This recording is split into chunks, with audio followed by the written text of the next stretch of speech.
Question number 35. What is a framework?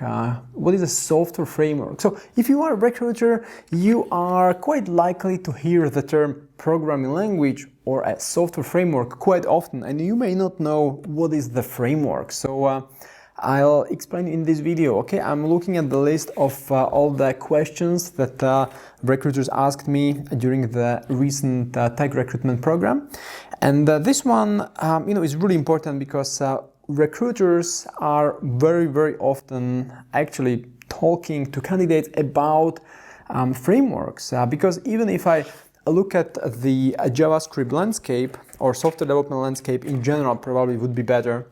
So you have the software development landscape right here.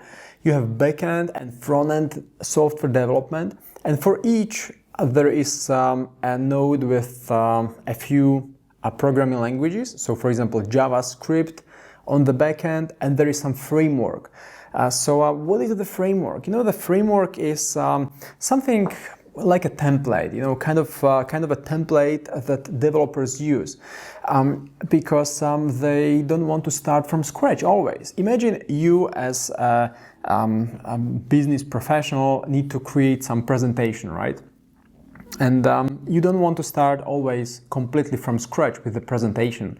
So you go to Microsoft PowerPoint or you go to Keynote on Mac and you start a new presentation based on some existing template. So you already have the initial slide, you already have some sub slides, with titles and some bullet points already designed. Because why would you always start from scratch, right?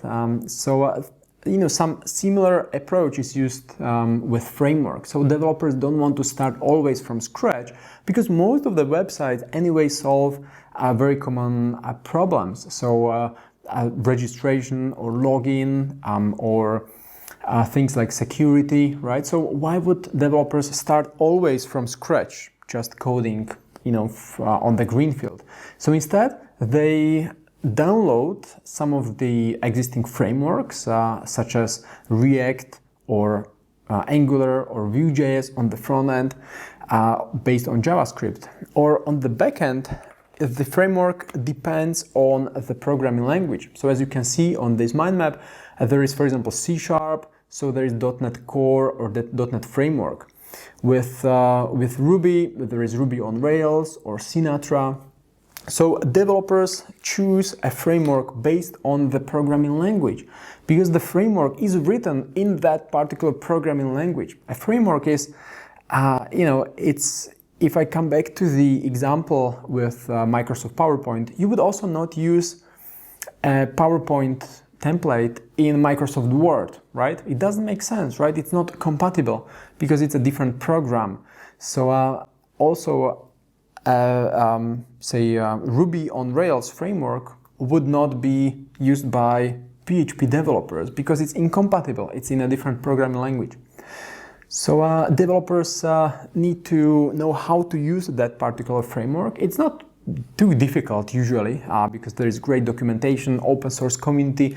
So developers have loads of materials, loads of tutorials and videos and the guides and whatnot on how to use that particular framework to kickstart a new project. So if the developer already knows the programming language, whether C# or PHP or Java or JavaScript, well then, they just apply that particular framework. Okay, so I hope this is clear by now.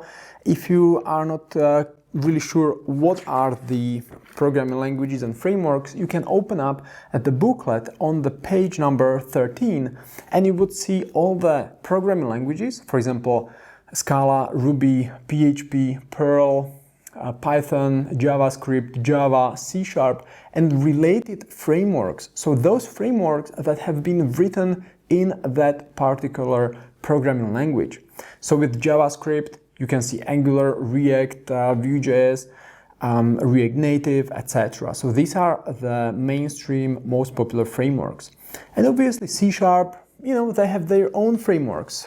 So this is how it works in software development. If you are a recruiter, then all you need to know is these frameworks and which one of them is for backend, which one of them is for front end, because then you can source developers on LinkedIn or elsewhere just based on the framework they use. Okay, so if you guys have any questions, feel free to ask me below this video. But I still have about 120 questions to answer just from the most recent training program.